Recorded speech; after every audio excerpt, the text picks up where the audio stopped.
नमस्कार। मैं doctor Rajpal Singh Shekhawat, assistant professor Hindi. पिछले वीडियो में हमने हिंदी के उद्भव और विकास पर चर्चा की थी। आज हम हिंदी और उसकी बोलियों का सामान्य परिचय प्राप्त करेंगे।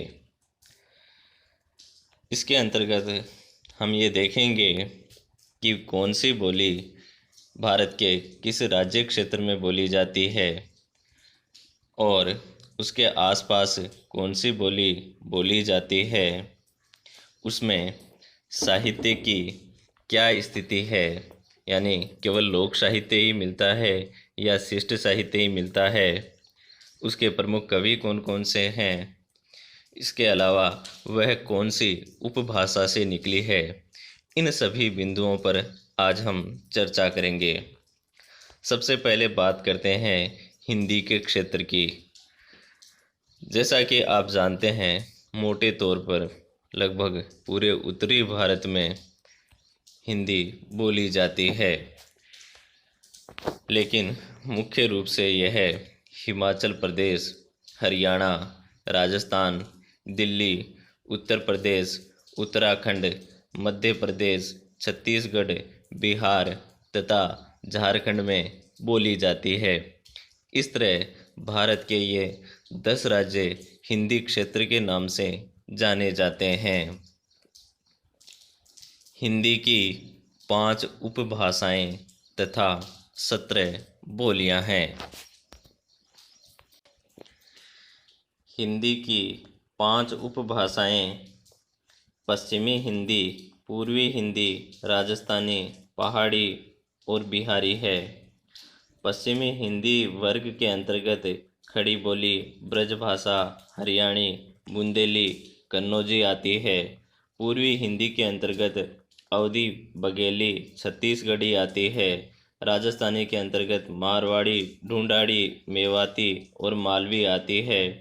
पहाड़ी के अंतर्गत पश्चिमी पहाड़ी और मध्यवर्ती पहाड़ी तथा बिहारी के अंतर्गत भोजपुरी, मगही और मैथिली आती है।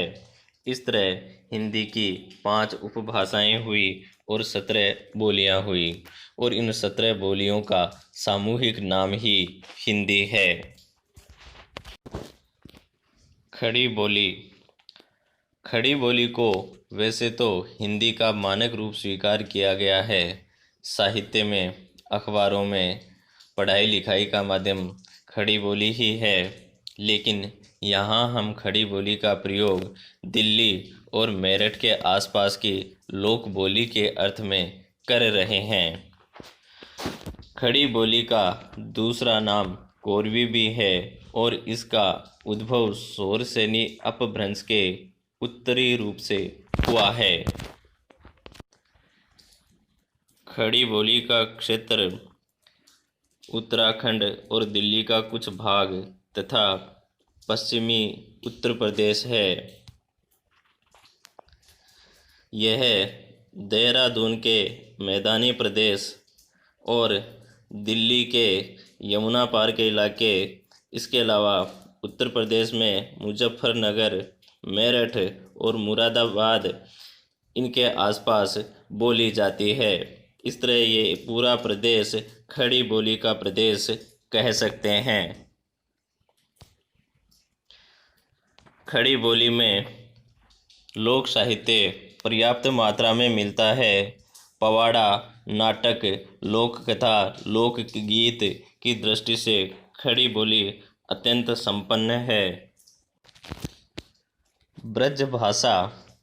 ब्रज का शाब्दिक अर्थ है गोस्थली, यानी वह क्षेत्र जहाँ गायें रहती है, लेकिन यह रूढ़ अर्थ में मथुरा और उसके आसपास का जो 84 कोस तक का क्षेत्र है उसे ब्रजमंडल कहा जाता है, और वहाँ की बोली को ब्रजभाषा। ब्रजभाषा का विकास शौरसेनी अपभ्रंश के मध्यवर्ती रूप से हुआ है। इसके क्षेत्र की बात करें तो यह पश्चिमी उत्तर प्रदेश और राजस्थान के भी कुछ थोड़े से भाग में बोली जाती है। ब्रज भाषा आगरा, मथुरा, अलीगढ़, बदायूं, बरेली, एटा और इसके साथ ही राजस्थान के धौलपुर और भरतपुर के कुछ हिस्से में भी बोली जाती है। इस तरह इसका क्षेत्र खड़ी बोली से लगता हुआ उत्तर प्रदेश का क्षेत्र और राजस्थान का एक छोटा सा हिस्सा भी है। यह राजस्थान की एकमात्र बोली है जो राजस्थानी वर्ग में नहीं आती है। और इसका उत्तर प्रदेश का जो दूसरा हिस्सा है वह ब्रज भाषा से भी खड़ी बोली से लगता है। यदि हम साहित्य की दृष्टि से बात करें तो ब्रज भाषा बहुत संपन्न है। इसमें साहित्य और लोक साहित्य दोनों ही मिलते हैं। सूरदास, तुलसीदास, नंददास, रहीम, रसखान, देव, बिहारी, रत्नाकर आदि ब्रज भाषा के प्रमुख कवि हुए हैं।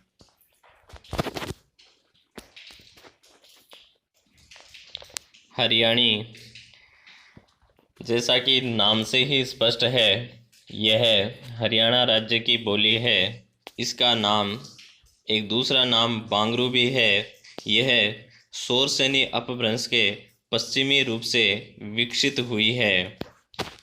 यदि हम क्षेत्र की बात करें तो यह हरियाणा और दिल्ली के ग्रामीण इलाके की बोली है।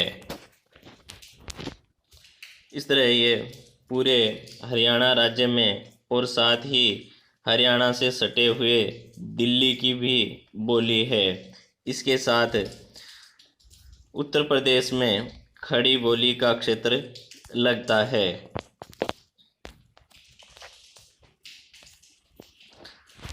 लोक साहित्य की दृष्टि से हरियाणवी बहुत ही संपन्न बोली है। बूंदेली मध्य प्रदेश तथा उत्तर प्रदेश की सीमा रेखा के आसपास के क्षेत्र को बूंदेली राजपूतों के कारण बुंदेलखंड कहा जाता है और इस क्षेत्र की बोली बूंदेली या बुंदेलखंडी है। इसका विकास शोरसेनी अपभ्रंश से हुआ है।